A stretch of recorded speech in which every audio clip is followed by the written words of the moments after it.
What is up, guys? Welcome back to the channel and welcome to today's reaction video. So last night we got the second leg of the Champions League semi-final between Inter Milan and Barcelona at the San Siro. Now the first leg between the two sides at the Olympic Stadium in Barcelona ended in a 3-3 draw. And it was a fantastic game. There was loads of action, loads of excitement. Everybody was satisfied with the outcome. And yes, there were a bit of sketchy moments here and there, but overall it was a great game. I did do a prediction video for this match. You will find it on the channel. And I did say it would end in a draw, and then we'd get a winner in injury time, and it could possibly go to penalties, but I did say that it's more likely that Barcelona get the winner. I was wrong. Inter were fantastic, fought right until the end. It was 2-0 to Inter, then it was 2-2, then all of a sudden it was 3-2, and Barcelona just needed to hang on for like 5 minutes, and they didn't. They let it slip, and then it was 3-3, and then extra time, and so much drama, so many controversial moments, penalty appeals, a penalty that some people think should not have been given. We're gonna get into all of it in this video, or at least most of it. But I think all in all, this was a phenomenal game of football, a massive treat for all the neutrals, and it was a typical Champions League classic match. So the first and most important controversial topic that I think we need to talk about is the penalty that Inter received, and then Hakan Calhanoglu scored it. A lot of people think this is not a penalty. They feel as though Pau Cubarsí got the ball.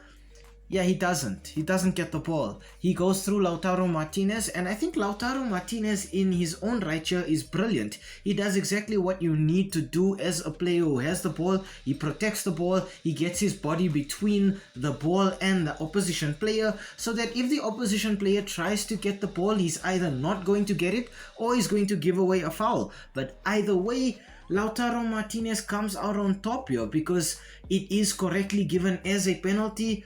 After the match, he did actually speak to reporters, and he was quoted as saying, "I was struggling. My leg didn't feel right. I spent 2 days crying at home, but I couldn't miss tonight's game. I wrapped it very tightly and went out on the pitch. That's just how I am, and that's how I love football." As an Inter fan, when you know that your captain was doing everything he could to be out on that pitch to help the team, to motivate them, to lead them, I think while Lautaro Martinez was grabbing headlines up front, for Barcelona, of course, massive disappointment, but I think Lamine Yamal and some of the other players do have the correct approach to what happened. We've given it all. This year it couldn't be, but we'll be back. Don't have any doubt, coolers. We won't stop until we leave this club where it deserves at the highest. I will fulfill my promise and bring it to Barcelona. We won't stop until we get it. But Sunday is another final and we all have to be together. Long live Barca. I think with what Lamine Yamal does here is he sort of reinforces this belief that the team has in one another. He's sort of trying to console the fans, but also let them know the players are hurting. They do know they can do better. They weren't at their best here, perhaps not clinical enough, both offensively and defensively. But he's making sure the fans know that the players are hurting as well. I think this is the correct approach to take to defeat. But then of course you do have the opposite end of the spectrum, and I wasn't too happy with what I saw from another Barcelona player named Pedri. The headline from SB Nation Barca Blaugranes says, "Pedri calls on UEFA to look into referee's performance after Barcelona exit Champions League. The midfielder is not happy." Well, of course, I don't think anybody around the club is happy that they got knocked out. But I think, again, you look at how Lamine Yamal has taken it, sort of taking accountability for what happened, understanding, I mean, at the age of 17, being able to show that much maturity in a response to such a big defeat, I think shows a lot about Lamine Yamal's character. Pedri, on the other hand, had this to say: "This isn't the first time this has happened to us with this referee, and I think UEFA should look into it. There are things that are hard to explain. There were many situations. Every 50-50 went their way, and on the penalty on Lamine, which was later called a foul, he didn't give Mkhitaryan a yellow card, which would have been his second." I think at the end of the day, something that everybody also needs to remember, or anybody who has this kind of opinion, is there was a lot of decisions that went against Barcelona, or at least there were a few, but there were just as many that went against Inter.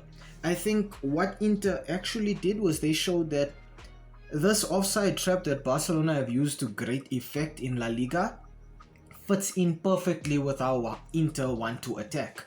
It allows you to sort of build up between that strike duo up front so they can sort of ensure that somebody's always on side. And while the defenders are focusing on those two strikers, you have the wingbacks in Denzel Dumfries on the right and then DiMarco on the left, just sneaking behind enemy lines and then stretching the defense that way. And Barcelona have proven this season that they were way too reliant on that offside trap. They actually didn't do much defending because they just relied on the offside trap to bail them out every time. And it didn't do that against Inter. This could have been far worse in both legs for Barcelona. But I think as a unit, Inter were very good at sort of suffocating Barcelona in certain areas of the pitch. There were times when Inter were defending with a back five and they had just one striker up front. And I think that also is a testament to the genius of Simone Inzaghi, understanding that when you have a lead, maybe don't be too reckless in trying to extend it. And maybe that's where Barcelona failed. When they had the lead, they didn't try to see the match out, they tried to extend it, and that's why they ended up knocked out on the day. But I think to go out and just blame the referee is kind of childish, and I think Pedri needs to do a little bit better than this, especially a player with his quality. Right now, most neutrals are just grateful that we got to watch such a good match, and I think when you do something like this and you want to blame the referee for the loss, what it does is it sort of really just turns people against you, because now instead of them looking at you and seeing a gracious loser, somebody who can find the silver lining in this dark cloud like Lamine Yamal, they look at this and instead they just think that you're just being petty and childish. But as always guys, I am super interested to see what you guys have had to say online about this match. Now remember, again, people's names will be shown here, Instagram handles, Facebook names. Please, this is not an excuse for you to go out and harass anybody. We don't do that here. Everybody's allowed to have their own opinion on the match. Yes, sometimes some people's opinions don't agree with our own, but that doesn't give us an excuse to go out there and just harass them online or in person. So please do not do that. First person here says, they were beaten by Council of Elders, average squad of 30 plus. Kind reminder, Barcelona is in Spain, but the S is silent. This is actually a pretty funny troll. But yes, Inter is actually a very old squad, and when you look at Barcelona, it is a squad of youngsters. So it was sort of this thing of the upstarts coming up against the experienced Council of Elders, if you will. And I think that's how Inter were able to see this out, is through the experience that all of these players have been able to gather over all of these years of playing that perhaps the Barcelona players did not have. There were points during the match where Barca started to become a little too frustrated, perhaps getting a bit too aggressive in their challenges, just taking shots from everywhere that weren't really even on target, and it really looked like they were starting to lose their cool. The next person here says, at that time when there was 3 minutes to go, Barca thought to score more. Had they just passed around and managed the game, they would have gone through. This is exactly how I feel as well. Had they decided to just keep onto the ball, they would have gone through. But I think also you have to give Inter credit, because they never really looked at the match at 3-2 and thought, okay, we're out. At no point did they do that, even though Inzaghi took off important players. And when he started taking these players off, I actually got really worried, because I wasn't sure if Inter were going to be able to cope without some of these players. But they did spectacularly well. Players like Fratesi and even Matteo Darmian and Carlos Augusto, I think did really well on the day.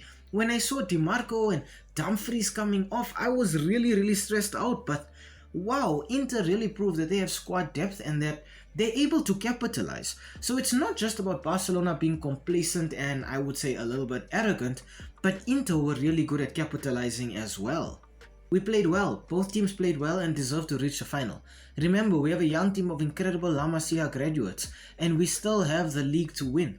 Yes, Barcelona are still playing Real Madrid this weekend, pretty much in what you could call the La Liga final, because I think the winner of that match is definitely going to end up winning La Liga.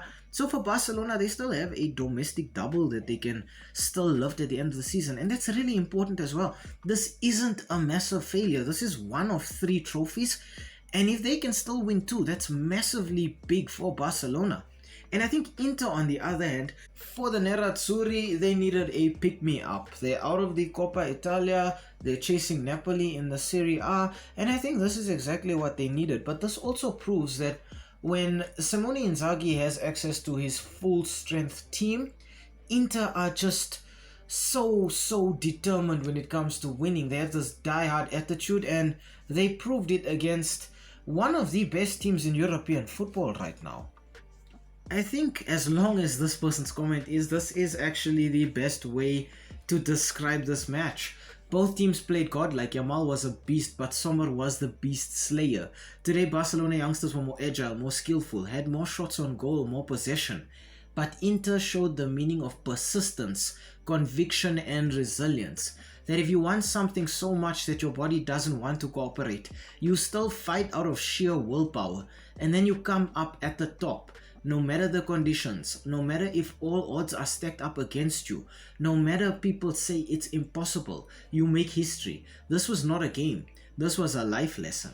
So to everybody at Inter, to everybody at Barcelona, thank you for 2 fantastic games of football.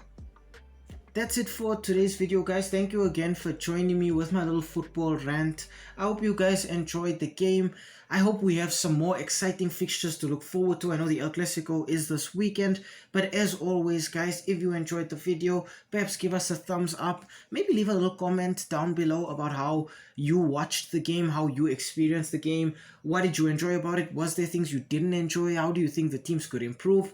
But most importantly, guys, stay safe out there. Have a great day further, and we hope to see you again very soon.